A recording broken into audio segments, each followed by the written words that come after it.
സോണിയയും മക്കളും കോൺഗ്രസ്സിന് ബാധ്യതയായോ? കോൺഗ്രസ്സിനെ ഇന്നത്തെ ഈ അവസ്ഥയിൽ എത്തിച്ചത് ഈ അമ്മയും മക്കളുമാണോ? കോൺഗ്രസിൻ്റെ സർവനാശത്തിന് ഒരു വിദേശ വനിത കാരണമായോ? ഈ ചോദ്യം ഇപ്പോൾ ഉന്നയിക്കുന്നത് ഞാനല്ല. ഈ ചോദ്യം ഉന്നയിക്കുന്നത് കോൺഗ്രസ്സുകാർ തന്നെയാണ്. കോൺഗ്രസ്സിലെ എക്കാലത്തെയും മികച്ച നേതാക്കളിൽ ഒരാളായിരുന്നു അഹമ്മദ് പട്ടേൽ. ഗുജറാത്തുകാരനായ അഹമ്മദ് പട്ടേൽ എങ്ങനെയാണ് 2004-ൽ UPA-യെ അധികാരത്തിലെത്തിക്കാൻ പരിശ്രമിച്ചത് എന്ന് രാഷ്ട്രീയ വിദ്യാർത്ഥികൾക്കടക്കം അറിയാം. എക്കാലത്തും നെഹ്റു കുടുംബത്തോടൊപ്പം ഉറച്ചു നിന്ന ഗുജറാത്തിൽ നിന്നുള്ള ഒരു നേതാവായിരുന്നു അഹമ്മദ് പട്ടേൽ. മാന്യനായ ഒരു രാഷ്ട്രീയക്കാരൻ എന്ന് പറയാം. ആ അഹമ്മദ് പട്ടേലിൻ്റെ കുടുംബം ഇന്ന് വലിയ ആരോപണങ്ങളും ആക്ഷേപങ്ങളും ഉന്നയിക്കുകയാണ്. നമുക്കറിയാം, പണ്ട് നെഹ്റുവിൻ്റെ കാലത്ത് എങ്ങനെയാണ് കോൺഗ്രസ് ഗുജറാത്തിൽ നിന്നുള്ള ഇന്ത്യയുടെ ഉരുക്കു മനുഷ്യൻ സർദാർ വല്ലഭഭായ് പട്ടേലിനോടും അദ്ദേഹത്തിൻ്റെ കുടുംബത്തോടും ചെയ്തത് എന്ന് ഇന്ന് ചരിത്രത്തിൽ നിന്ന് നമുക്ക് വായിച്ചെടുക്കാം. സർദാർ വല്ലഭഭായ് പട്ടേൽ കാലയവനിയയ്ക്കുള്ളിൽ മറഞ്ഞ് ഏതാനും ദിവസങ്ങൾ കഴിഞ്ഞപ്പോൾ തൊട്ട് അദ്ദേഹത്തിൻ്റെ കുടുംബത്തെ നെഹ്റു കോൺഗ്രസിൽ നിന്നും നമ്മുടെ പ്രധാന വേദികളിൽ നിന്നും ഒക്കെ അകറ്റി നിർത്തി. ഈ പട്ടേലിൻ്റെ മകൾ മണിബെൻ പട്ടേൽ എങ്ങനെയാണ് മരിച്ചതെന്ന് പോലും അന്വേഷിക്കാൻ കോൺഗ്രസ്സുകാർ തയ്യാറായില്ല, അല്ലെങ്കിൽ നെഹ്റു തയ്യാറായില്ല.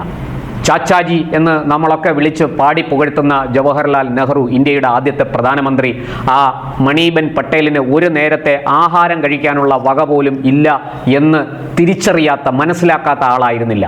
തൻ്റെ അച്ഛൻ മരിച്ചതിന് ശേഷം, അതായത് സർദാർ വല്ലഭഭായ് പട്ടേൽ, ഇന്ത്യൻ യൂണിയനെ സൃഷ്ടിച്ച മനുഷ്യൻ, പരസ്പരം യുദ്ധം ചെയ്യാൻ തയ്യാറായി നിന്നു എന്ന് ബ്രിട്ടീഷുകാർ ആക്ഷേപിക്കുന്ന നാട്ടുരാജ്യങ്ങളെ ഒരുമിച്ച് ചേർത്ത് ഒരു ഇന്ത്യൻ യൂണിയൻ ഉണ്ടാക്കി ലോകത്തിന് മാതൃകയായ മനുഷ്യൻ, മലയാളിയായ VP മേനോൻ്റെ സഹായത്തോടുകൂടി സർദാർ വല്ലഭഭായ് പട്ടേലിൻ്റെ പേഴ്സണൽ സെക്രട്ടറി ആയിരുന്നു VP മേനോൻ.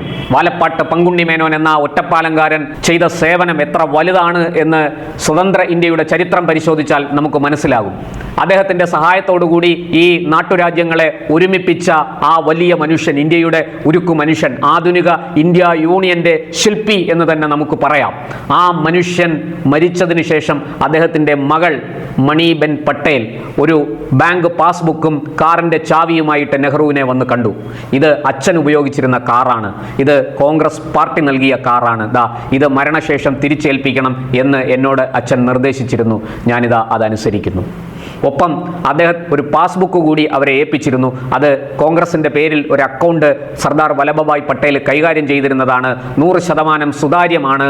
ആ പാസ്ബുക്കും അവർ നെഹ്റുവിനെ ഏൽപ്പിച്ചു.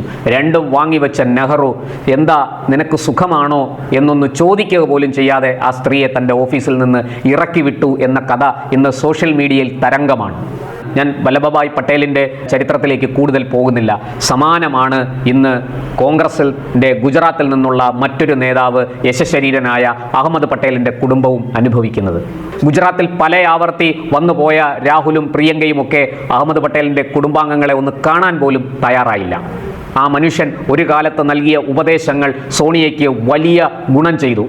UPA ഒന്നാം സർക്കാരിനെയും UPA രണ്ടാം സർക്കാരിനെയും സൃഷ്ടിക്കാൻ സഹായിച്ചത് അഹമ്മദ് പട്ടേലിൻ്റെ കൂടി ഉപദേശമാണ്. പക്ഷേ കാര്യം കഴിയുമ്പോൾ മറക്കുന്ന, അല്ലെങ്കിൽ തിരിഞ്ഞു നോക്കാത്ത ഒരു സ്വഭാവം സോണിയയ്ക്കും കൂട്ടർക്കും ഉണ്ട്, ആ കുടുംബത്തിനുണ്ട് എന്ന് എല്ലാവർക്കും അറിയുന്നതാണ്. ഇവിടെയും അതുതന്നെ സംഭവിച്ചു.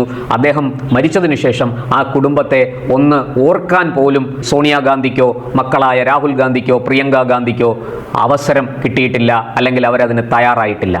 ഇന്നിപ്പോൾ അഹമ്മദ് പട്ടേലിൻ്റെ മകൻ ഫൈസൽ പട്ടേൽ അതിരൂക്ഷമായ വിമർശനം ഉന്നയിച്ചുകൊണ്ട് രംഗത്ത് വന്നിരിക്കുകയാണ്. രാഹുലും പ്രിയങ്കയും സോണിയയും ഒക്കെ കോൺഗ്രസ് പാർട്ടിക്ക് വലിയ ബാധ്യതയായിരിക്കുന്നു എന്നാണ് ഫൈസൽ പട്ടേൽ പറയുന്നത്. അദ്ദേഹം ബീഹാറിലെ NDA നേടിയ വിജയത്തെ പ്രോത്സാഹിപ്പിക്കാനും അംഗീകരിക്കാനും തയ്യാറായിരിക്കുന്നു. BJP എണ്ണയിട്ട യന്ത്രം പോലെ പ്രവർത്തിച്ചു.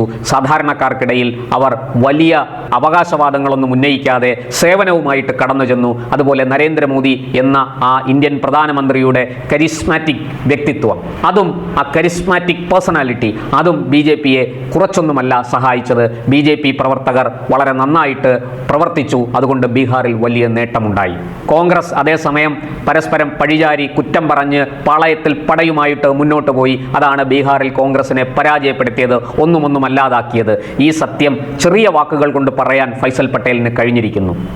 ഏതാണ്ടൊരു 6 മാസങ്ങൾക്ക് മുമ്പാണ് ഫൈസൽ പട്ടേലിൻ്റെ സഹോദരി അഹമ്മദ് പട്ടേലിൻ്റെ മകൾ മുംതാസ് പട്ടേൽ അതിരൂക്ഷ വിമർശനവുമായിട്ട് രംഗത്തെത്തിയത്. കോൺഗ്രസിനെ നശിപ്പിക്കുന്നത് ഈ കുടുംബമാണ് എന്നാണ് മുംതാസ് പട്ടേൽ അന്ന് പറയാതെ പറഞ്ഞു വെച്ചത്. അവർ പറഞ്ഞ വാക്കുകളിലേക്കൊന്നും ഞാൻ കൂടുതൽ പോകുന്നില്ല. പക്ഷേ മുംതാസ് പട്ടേൽ വളരെ വ്യക്തമായിട്ട് പറഞ്ഞു, കോൺഗ്രസ് പ്രവർത്തകരെ വിശ്വാസത്തിൽ എടുക്കാൻ സോണിയ പരിവാറിന് കഴിയുന്നില്ല, സോണിയ കുടുംബത്തിന് കഴിയുന്നില്ല. മുൻകാല നേതാക്കളെ പോലെയല്ല, നെഹ്റു കുടുംബത്തിലെ ഇന്ദിരാഗാന്ധിയോ രാജീവ് ഗാന്ധിയോ ഒക്കെ പ്രവർത്തിച്ചിരുന്നത് പോലെ അല്ല ഇന്ന് സോണിയയും മക്കളും പ്രവർത്തിക്കുന്നത് എന്നാണ് മുംതാസ് പറഞ്ഞതിൻ്റെ ചുരുക്കം. ഇത്തരത്തിൽ കോൺഗ്രസ് പാർട്ടിയെ വലിയ സമ്മർദ്ദത്തിലും പ്രതിസന്ധിയിലും ആക്കിയത് ഈ 3 പേരുമാണ് എന്ന് മുംതാസ് പട്ടേലും പറയുന്നു, ഫൈസൽ പട്ടേലും പറയുന്നു. മാത്രമല്ല, ഫൈസൽ പട്ടേലിൻ്റെ ഈ BJPയെ പുകഴ്ത്തിക്കൊണ്ടുള്ള വാക്കുകൾ ഒരു സൂചനയാണ്. അദ്ദേഹവും കുടുംബവും BJPയിൽ ചേർന്നേക്കും എന്ന ഒരു ശ്രുതി ഗുജറാത്തിലെ BJP വൃത്തങ്ങൾക്കിടയിൽ, കോൺഗ്രസ് വൃത്തങ്ങൾക്കിടയിൽ അലയടിക്കാൻ തുടങ്ങിയിട്ട് ഏറെ നാളായി. കഴിഞ്ഞ ഏതാണ്ട് 1 വർഷമായി ഗുജറാത്തിൽ പൊതുവെ പറഞ്ഞു കേൾക്കുന്നു, അഹമ്മദ് പട്ടേലിൻ്റെ കുടുംബം BJPയിൽ ചേർന്നേക്കും എന്ന്. നമുക്ക് കാത്തിരിക്കാം എന്താണ് സംഭവിക്കാൻ പോകുന്നതെന്നുള്ള വാർത്തകൾ പുറത്തു വരട്ടെ.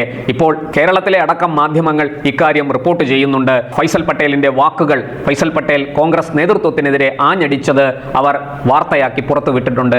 എന്തായാലും കോൺഗ്രസിൻ്റെ ചീട്ട് മൊത്തത്തിൽ കീറി എന്ന് മലയാള മാപ്രകൾക്കും മനസ്സിലായി എന്ന് ചുരുക്കം.